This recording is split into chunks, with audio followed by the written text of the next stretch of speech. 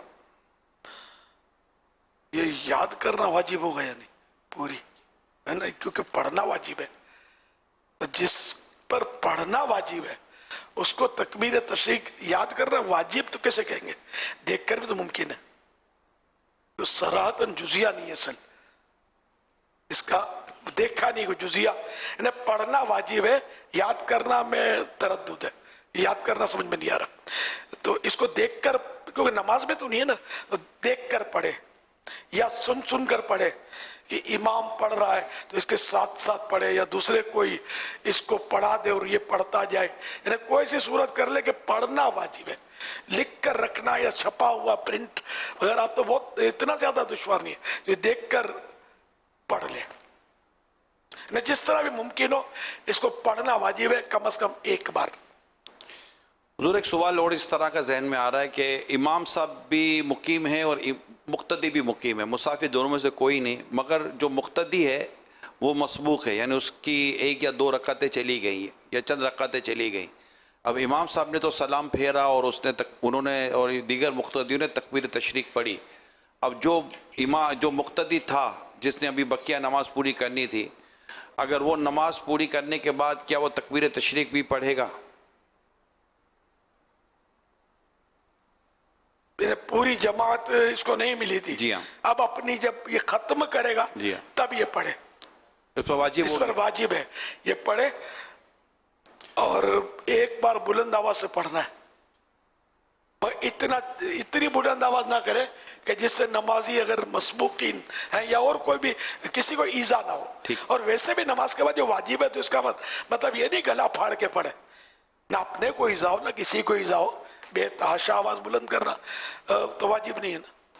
اچھا، اب اس کی تکبیر تشریق وہ بھول گیا، مسبوق نماز اس نے پوری پڑھ لی، بقیہ تو سنت وغیرہ پڑھ رہے ہیں، اب وہ بھول گیا تو کیا اس کا ترک واجب ہے؟ اور اگر ترک واجب ہے تو اب اس کے لیے کیا توبہ واجب ہو جائے گی اس پر؟ تکبیر تشریق سلام پھیرنے کے بعد فوراً واجب ہے، یعنی جب تک کوئی ایسا فعل نہ کیا ہو کہ اس نماز پر بنا نہ کر سکے، نہ دوسری نماز اس پر نہ پڑھ سکے۔ اگر مسجد سے باہر ہو گیا یا جان بوجھ کر وضو توڑ دیا یا کلام کیا، بات چیت کی، اور اگرچہ سہون یعنی بھول کر بھی اگر بات چیت کی تو تکبیر ساقط ہو گئی، یعنی اب رک گئی، اب پڑھنے کا وہ موقع ختم ہو گیا، اور بلا قصد اگر وضو ٹوٹ گیا تو کہہ لے، بلا ارادہ وضو ٹوٹ گیا تو اب یہ کہ تکبیر کہہ لے۔ تو اس کو تھوڑا مزید آسان کر دیں، وضو ٹوٹ گیا تو اب کہہ لے، اور مطلب اب نماز جیسے کہ مکمل کر لی اور اس نے تکبیر تشریق نہیں پڑھی تو کوئی ایسا فعل نہ کر لیا کہ جس پر نماز کی بنا نہ ہو سکے، دوبارہ اس پر دوسری نماز کیا کرو گے یار اس کو آسان؟ اس میں یہ ہے کہ اصل یہ تھا کہ جب وہ بھول گیا تو اب اس کے بعد کوئی ایسا کام اگر اس نے کر لیا کہ اس کی بنیاد پر وہ نماز نہیں پڑھ سکتا، بنا اس پر نہیں کر سکتا، تو اب یہ تکبیر اس سے ساقط ہو گئی، یعنی اب وہ یہ نہیں، یعنی اب وہ واجب اس کا ادا نہ ہوا۔ اور اگر کوئی ایسا کام ہوا ہے کہ جس کی بنیاد پر بنا ہو سکتی ہے، وہ پڑھ سکتا ہے، تو اگر خود جان بوجھ کے وضو نہ توڑا ہو اس نے تو اس وجہ سے اس کو اجازت ہوتی ہے کہ وہ اس کے اوپر نماز کی بنیاد رکھ سکتا ہے، اگرچہ کہ اب یہاں نماز کی بنیاد اس نے نہیں رکھنی، جیسے کسی کا وضو درمیان میں ٹوٹ جاتا اور وہ اٹھ کے جاتا واپس آ کے وضو کر کے اسی پر بنا کر سکتا تھا. اب یہاں جو معاملہ ہے وہ یہ ہے کہ اس کا وضو خود بخود ٹوٹا ہے تو اس کو اجازت تو اس بات کی ہوتی ہے کہ نماز کی بنا کر سکتا ہے, تو اس وجہ سے وہ تکبیر بھی کہہ سکتا ہے. بنا نے بنیاد میں نہ سمجھن, اس کو یوں سمجھا کہ جیسے کہ 2 سنتیں پڑھ رہا ہے اور اس پر نفل کی بنا کر سکتا ہے, اس کے ساتھ نفل بھی شامل کر کے یہ آگے بڑھ سکتا ہے, اس کو کہتے ہیں بنا کرنا. یہی ہے یہاں مراد یہ ہے کہ جیسے مثال کے طور پر سجدہ سہو اس کے اوپر لازم ہو گیا اور اس کو سجدہ سہو کرنا تھا لیکن بھول گیا وہ سجدہ سہو. اب اگر وہ کسی سے بات چیت کر لیتا ہے, کسی سے جو ہے وہ گفتگو کر لیتا ہے, یا کچھ کھا پی لیا اس نے, یا جان بوجھ کے وضو توڑ دیا, تو اب وہ سجدہ سہو نہیں کر سکتا, دوبارہ نماز اسے پڑھنا ہوگی. لیکن خود اس کا وضو ٹوٹ گیا, جان بوجھ کے نہیں توڑا, تو اب وہ اسی نماز کی بنیاد پر سجدہ سہو کر سکتا ہے. وضو کر کے نا, جی وضو کر کے, ظاہر ہے. یہ باتوں کا ہوتا سجدہ سہو واجب ہو جاتا, 2 سلام پھیر کر آدمی بیٹھ جائے. حضور اس میں اصل میں ہے پھر یاد آ گیا کہ یار سجدہ سہو تھا, بات چیت نہیں کی تھی. جیسے عام طور پہ بات چیت کا امکان رہتا ہے کوئی سی, تو بات چیت نہیں کی تھی, تو اب یہ کہ دوبارہ فوراً سجدہ کر سکتا ہے سجدہ سہو, یا کوئی کھایا پیا نہیں تھا تو بھی سجدہ سہو کر سکتا ہے. یعنی اگر کسی کے اوپر سجدہ سہو واجب تھا ہاں اور اس کو نماز اس نے پوری پڑھ لی مگر اس کو یاد ہی نہیں رہا کہ مجھ پر سجدہ سہو واجب ہے, اسے سلام پھیر دیا, دونوں طرف سلام پھیر دیا, اب سلام پھیرنے کے بعد یاد آیا وہ سجدہ سہو واجب تھا, تو اب نماز واجب الاعادہ اس کے لیے ہوئی کہ جبکہ سجدہ سہو واجب, لیکن اب اس نے کوئی کلام بھی نہیں کیا, کوئی کھایا نہیں, نہ اس نے جان بوجھ کے وضو توڑا, تو اب اسی وقت وہ سجدہ سہو یعنی دو سجدے کر لے اور پھر التحیات پوری پڑھ لے. جی جی, جو سجدہ سہو کا طریقہ ہے. جی. اب دوبارہ سلام پھرنے کی حاجت نہیں ہے, وہ سجدہ 2 سجدے کر لے اور التحیات درود شریف پڑھ کے جو اپنا ایک قاعدہ ہے پڑھنے کا اس کے مطابق سلام پھیر لے, تو اب نماز سے یہ فارغ ہو گیا.